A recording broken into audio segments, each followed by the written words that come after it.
আলাইকুম সুপ্রিয় শিক্ষার্থী, আমি শাকিল স্যার তোমাদেরকে আরেকটি নতুন ক্লাসে স্বাগতম। তো আজকে আমি যে ক্লাসটি করব এই ক্লাসটি তোমার অষ্টম শ্রেণী নবম দশম অ্যাডমিশন ব্যাংক বিসিএস সকল ধরনের চাকরির পরীক্ষার জন্য এই ক্লাসটি অত্যন্ত গুরুত্বপূর্ণ। আশা করি তোমাদের ক্লাসটি ভালো লাগবে। তো ক্লাসটি শুরু করার আগে আসো আমরা একটু আলোচনা করে নিই। তো আমি এখানে আজকে লিখেছি যে স্বরসন্ধির নিয়ম। তার আগে একটা বেসিক ক্লাস থাকবে, ওই বেসিক ক্লাসটা তোমরা একটু আমার চ্যানেল ইংলিশ ইকুয়াল টু পানি শাকিল স্যার এই ক্লাস থেকে তোমরা একটু দেখে নেবে প্লেলিস্ট থেকে, তাহলে তোমাদের জন্য আরও সহজ হবে। তবে এখনও আমি সহজ করে দিচ্ছি, ইনশাল্লাহ তোমাদের সমস্যা হবে না যদি ক্লাসটি মনোযোগ দিয়ে দেখো। তো আমাদের কিন্তু একটা প্রচলিত ভুল পদ্ধতিতে আমরা সন্ধি বিচ্ছেদের একটা চেষ্টা করি। তো সন্ধি বিচ্ছেদের ভুল পদ্ধতিতে চেষ্টা করার কারণে কিন্তু আমাদের মুখস্থ করা লাগে। আসলে সন্ধি কিন্তু মুখস্থ করার বিষয় নয়। ভুল পদ্ধতিটা কীরকম, যেমন আমাদের পরীক্ষার মধ্যে কিন্তু থাকে যে এই যে বিদ্যালয়, বিদ্যালয় পরীক্ষার মধ্যে থাকে। তো আমরা কি করি, এটাকে মুখস্থ করি যে বিদ্যা যোগ আলয়, কিন্তু কিভাবে হইলো আমরা কিন্তু ওই জিনিসটা আমরা খেয়াল করি না। তো আসো যে আমরা ওইভাবে মুখস্থ না করে যে শব্দটা পরীক্ষার মধ্যে দেওয়া থাকবে ওই শব্দটা থেকে কিভাবে বিচ্ছেদটা করা যায়। দেখো এখানে খেয়াল করো যে আমি এখানে নিয়মটা লিখেছি যে ব্যবহৃত শব্দের মাঝে যদি আকার, এই যে আকার থাকে, তাহলে তুমি এটাকে দুই ভাগে ভাগ করে নিবে। এই শব্দটাকে দুই ভাগে ভাগ করে নিবে। প্রথম অংশ হবে অ আ এবং দ্বিতীয় অংশ হবে অ আ। প্রথম অংশে অ আ এবং দ্বিতীয় অংশে অ আ ভাগ করার পরে আমরা দেখব যে কোন শব্দগুলো অর্থবোধক শব্দগুলো আমরা এখানে রেখে দিব, আর বাকি অংশটুকু আমরা কেটে দিব। দেখো আমরা একটা করলে আমরা বুঝে যাব। তো আমরা বলছিলাম যে ব্যবহৃত শব্দের মাঝে যদি আকার থাকে, এই যে আকার, এই যে দেখো এই যে ব্যবহৃত শব্দের মাঝে কিন্তু এখানে আকার আছে। ব্যবহৃত শব্দের মাঝে কি আমরা আকার পেয়েছি। তো ব্যবহৃত শব্দের মাঝে যদি আমরা আকার পাই, তাহলে আমরা প্রথম অংশটা কি করব, অ অথবা আ। শেষের অংশটা আমরা করব অ অথবা আ। তাহলে দেখো এই ব্যবহৃত শব্দের আকারের আগের অংশটুকু যদি আমরা ভাঙি, তো হলো একটা হলো বিদ্যা আর একটা হলো লয়। তো বিদ্যাকে যদি আমরা প্রথমে অ করি তাহলে কি হয়, বিদ্য। আর যদি আ করি তাহলে হয় কি, বিদ্যা। আবার শেষের অংশটুকু হইল লয়। লয়কে যদি আমরা অ করি, তাহলে কি হয়, অলয়। আর যদি আমরা আ করি তাহলে কি হয়, আলয়। এখন আমাদের কিন্তু ভাঙা শেষ। দেখো তোমরা আবার বুঝতে পারছো কিনা। প্রথম অংশ হবে অ আ, এই যে বিদ্যা, তাহলে কিন্তু এটা অ এটা আ। শেষের অংশ হবে অ আ, তাহলে অলয় আলয়। এখন ভাঙার কাজ আমাদের শেষ। এখন আমরা দেখব যে এখানে সঠিক শব্দ কোনগুলো অর্থবোধক শব্দগুলো আমরা রেখে দিব, বাকিগুলো আমরা কেটে দিব। আচ্ছা, এখানে আছে বিদ্য। এই বিদ্য বলে কি কোনো শব্দ আছে আমাদের জানা নাই, এটা ভুল শব্দ।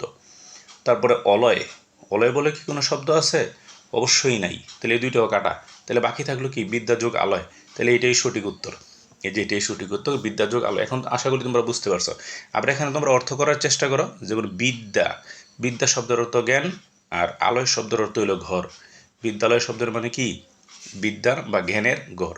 আশা করি তোমরা বুঝে গেছো। একই নিয়ম, কোনো পরিবর্তন নাই। তাহলে পরবর্তী অংশে আসি। দেখো আমরা এখানে যাই, এই হিমালয় শব্দের মাঝে কি আছে, এই যে আকার আছে। তো ব্যবহৃত শব্দের মাঝে যদি আকার থাকে, তাহলে যে প্রথম অংশটা এই হিম যেই শব্দটা আছে, এটাকে আমরা করব কি, অ আ, আর লয় শব্দটাকে আমরা করব অ আ। তাহলে হিমকে যদি আমরা অ করি তাহলে হয় হিম, আর হিমকে যদি আমরা আ করি তাহলে হয় কি, হিমা।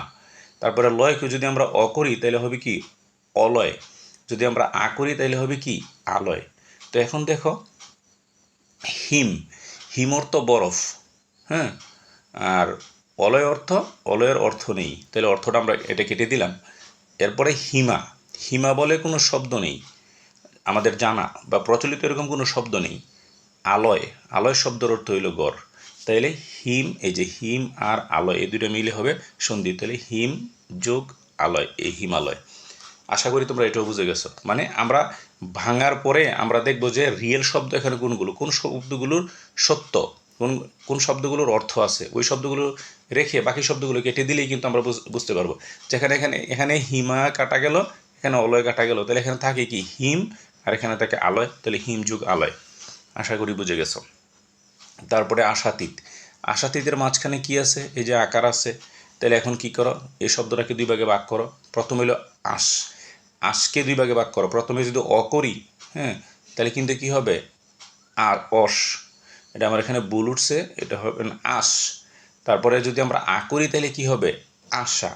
তারপরে এই অংশটাকে যদি আমরা অ করি তাহলে হবে অতীত, আর যদি আমরা আ করি তাহলে হবে আতীত। এখন দেখো, আশ বলে কি কোনো শব্দ আছে? নাই। তারপরে আতীত বলে কি কোনো শব্দ আছে? নাই। কিন্তু আশা বলে শব্দ আছে, অতীত বলে শব্দ আছে। তাহলে এই দুইটা শব্দকে যদি আমরা একসাথে করি তাহলে তোমরা আমাদের সন্ধিটা পেয়ে যাই।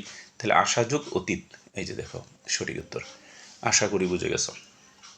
তারপরে নরাদম, নরাদম শব্দের এই মাঝখানে কি আছে? আকার আছে। তাহলে এখন আমরা কি করব, এই যে নর, নরকে প্রথমে কি করব নর, অথবা হবে কি নরা।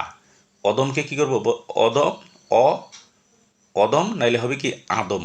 তাহলে এখানে দেখো, নরা বলে কোনো শব্দ নাই, আদম বলেও কোনো শব্দ নাই। নর অর্থ হইল মানুষ, আর অদম অর্থ হইল নীচ। তাহলে নীচ যেই মানুষ, তাহলে আমাদের এখানে এটা হইল যুক্তিযুক্ত, নরযোগ অদম, এই যে নরযোগ অদম। তারপরে আসো হিমাচল, হিমাচলের মাঝেও কি আছে? ব্যবহৃত শব্দের মাঝে আকার আছে। তাহলে প্রথম অংশটাকে আমরা কি করব অ আ, তাহলে অ যদি করি তাইলে হইল হিম, আ যদি করে তাইলে হইল কি হিমা।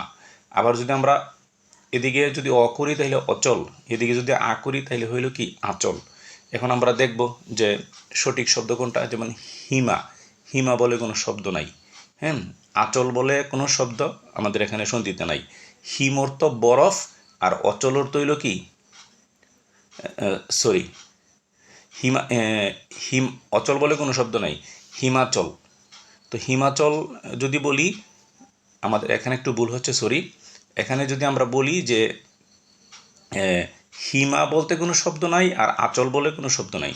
এখানে যদি হিম, আর হিম অর্থ হইল বরফ, আর অচল শব্দের অর্থ হইল পর্বত, তাহলে হিম আর অচল মিলে কি হয় বরফের পর্বত। তাহলে এই শব্দ জুটি কি সঠিক, এই যে হিমযুগ অচল।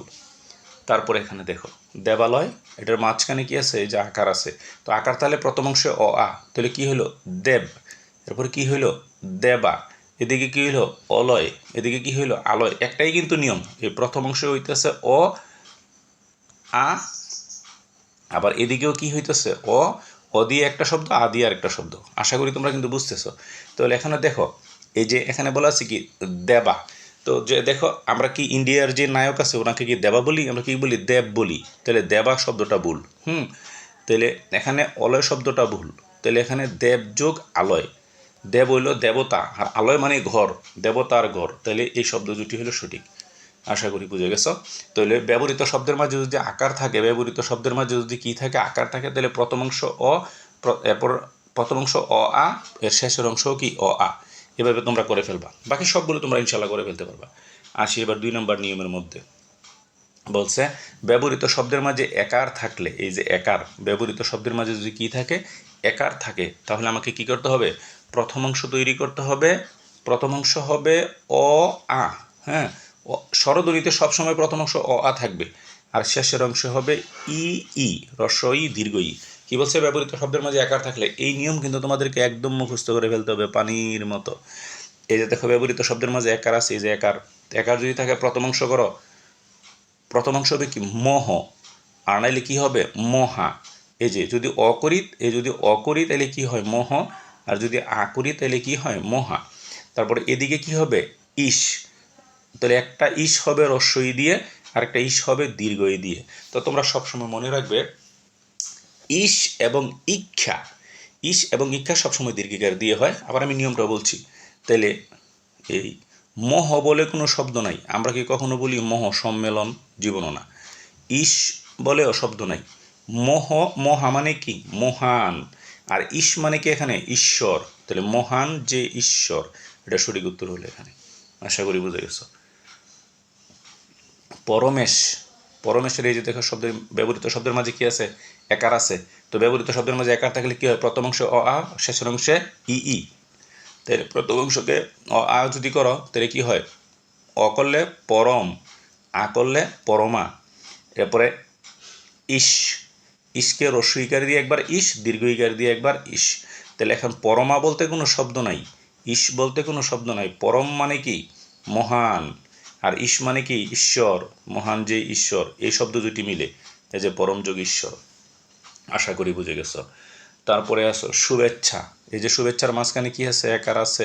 তো একার যদি থাকে দুই ভাগে বিভক্ত করা, প্রথম অংশ কি শুভ, যদি অ করি তাহলে কি হইল শুভ, আর যদি আ করি কি হইল শোভা। তোমরা কিন্তু ওই প্রথম নিয়ম কিন্তু খেয়াল করতে হবে, অ আ আর এদিকে হবে কি ই ই, এই নিয়ম কিন্তু তোমাদের মনে রাখতে হবে।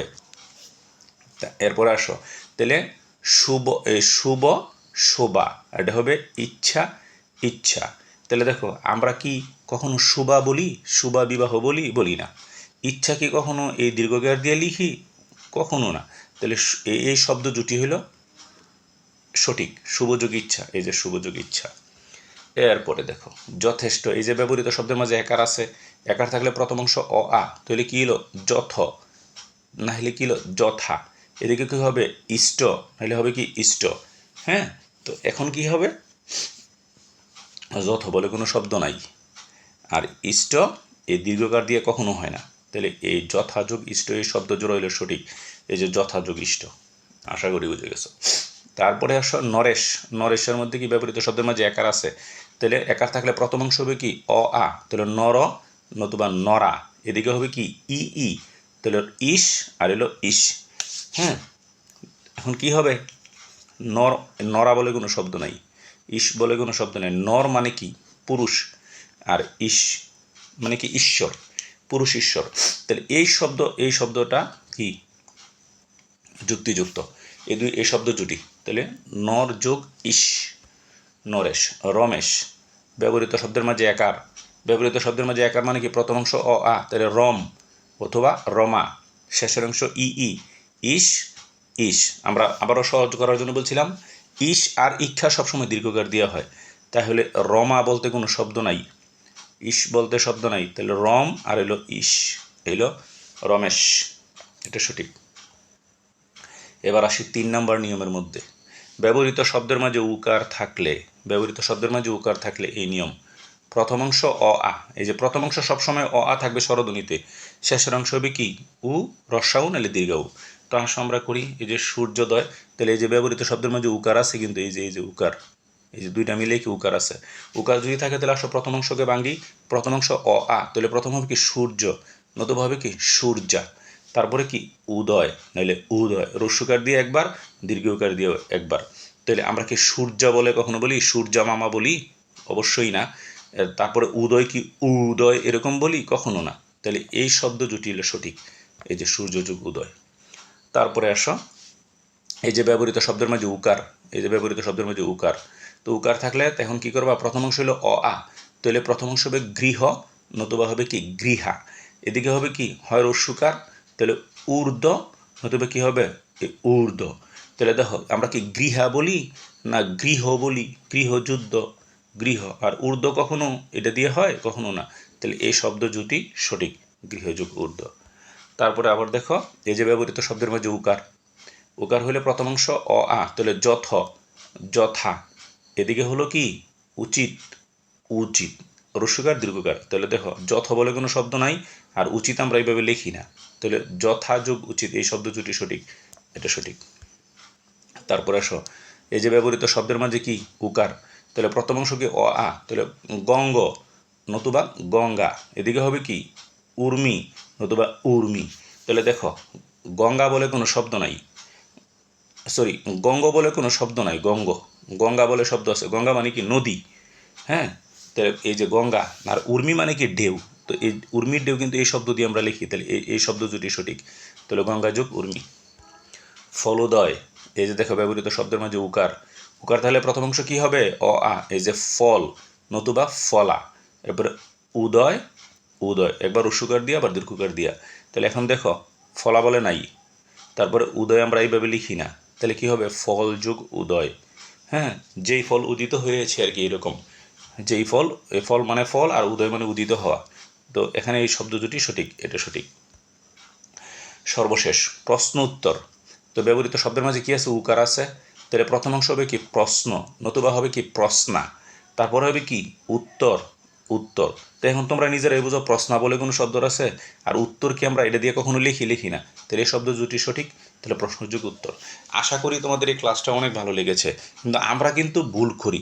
আমাদের পরীক্ষার মধ্যে আসছে বিদ্যালয়, আমাদের পরীক্ষার মধ্যে থাকে কি? বিদ্যালয়, বিদ্যালয়। এটা দেওয়া থাকলে আমরা কি করি? মুখস্থ করি। আমরা বলি কি? বিদ্যা যোগ আলয়। এখন বিদ্যা যোগ আলো কীভাবে হইল? আমার তাইলে দেখা গেল পরীক্ষার মধ্যে দিতেছে বিদ্যালয়, আর আমরা পড়তেছি কি? বিদ্যা যোগ আলয়। আমরা কি করতেছি? এইটা দিয়া আমরা এইটা দিয়ে এইটা নির্ণয় করতেছি, কিন্তু পরীক্ষার মধ্যে কিন্তু দিতেছে এইটা দিয়ে এইটা নির্ণয় করার জন্য। আমরা কিন্তু উল্টাটা করতেছি। তো আমরা এখন আজকে কী শিখলাম? যে মূল শব্দ দিয়ে কিভাবে সন্ধি বিচ্ছেদ করা যায়, এটা কিন্তু আমরা শিখছি। তো পরবর্তী ক্লাসগুলো আমি পর্যায়ক্রমে তোমাদেরকে দিতে থাকবো। এডমিশনের জন্য, ব্যাংক, বিসিএস এবং চাকরি সব পরীক্ষার জন্য, প্রতিযোগিতামূলক পরীক্ষার জন্য অত্যন্ত গুরুত্বপূর্ণ এই চ্যাপ্টার। এবং অষ্টম শ্রেণী থেকে, অষ্টম শ্রেণীর বৃত্তি পরীক্ষার জন্য, নবম দশম শ্রেণী বা এসএসসি পরীক্ষার জন্য, ইন্টারমিডিয়েট পরীক্ষার জন্য খুবই গুরুত্বপূর্ণ। আশা করি তোমাদের ক্লাসটি ভালো লাগবে এবং তোমরা আমাকে উৎসাহিত করবে। আমি চেষ্টা করব। আর ভুল ত্রুটি ক্ষমা করবে, কারণ মানুষ কখনো ভুলের ঊর্ধ্বে নয়, আর একজন মানুষ কখনোই পারফেক্ট হইতে পারে না। যদি কোথাও কোনো ভুল হয়, সঠিকভাবে পরামর্শ দিলে কৃতজ্ঞ থাকব। তো ধন্যবাদ সবাইকে ক্লাসটি উপভোগ করার জন্য।